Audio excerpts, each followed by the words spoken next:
काली अंधेरी में था वो उजाला, भादो पक्ष की अष्टमी का नज़ारा। कारावास में किलकारी गूंजी, लीलाधर को नई लीला सूझी।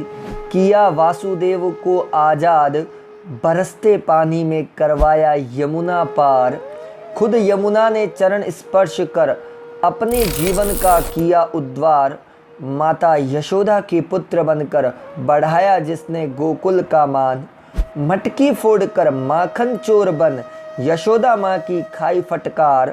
गोपियों के संग थे रास रचैया, बने राधा के कृष्ण कन्हैया। मुरली की धुन पर चराते गैया, बनकर ग्वाला कृष्ण कन्हैया। तोड़ा घमंड इंद्र का जिसने, उठाकर गोवर्धन उंगली पर भैया। तो आज हम कृष्ण जन्मोत्सव के इस पावन पर्व पर घनश्याम जी के मंदिर से भगवान श्री कृष्ण का जन्म कैसे हुआ व उनके अवतार से संबंधित कुछ महत्वपूर्ण तथ्यों पर मैं आज आपको बताने वाला हूँ। जब धरती पर अत्याचार बढ़ रहे थे और उन्हीं अत्याचारों को मुक्त करवाने के लिए भगवान श्री कृष्ण का जन्म हुआ था। भगवान श्री कृष्ण का जन्म भाद्रपद कृष्ण अष्टमी को हुआ था और इसी दिन को हम सभी भारतवासी हर्षोल्लास से भगवान श्री कृष्ण की जन्म जयंती के रूप में मनाते हैं। ऐसा माना जाता है कि मथुरा के शासक कंस के दुराचारों से वहाँ की प्रजा परेशान थी और उन्हीं धरती पर होने वाले अत्याचारों को दूर करने के लिए भगवान श्री कृष्ण का जन्म वासुदेव और देवकी की 8वीं संतान के रूप में होना तय हुआ था। जब कंस को यह मालूम पड़ा कि अपनी ही बहन की 8वीं संतान जो होगी वही कंस का वध करेगी, तो उसने वासुदेव और देवकी को एक कारागाह में बंद कर दिया था।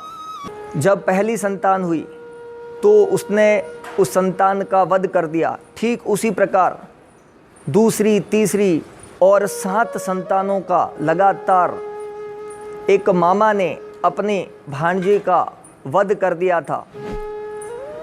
जब 8वीं संतान का जन्म होता है तो वह दिन जो है सौभाग्य से भाद्रपद कृष्ण अष्टमी का दिन होता है और उसी समय भगवान श्री कृष्ण अवतरित होते हैं। तब वासुदेव गोकुल के अंदर नंद बाबा के वहाँ पर यमुना नदी को पार करवाते हुए अपने पुत्र मोह का त्याग करते हुए और इस धरती को, इस पृथ्वी को ऐसे दुराचारी अत्याचारों से मुक्त करवाने के लिए नंद बाबा को सौंप देते हैं।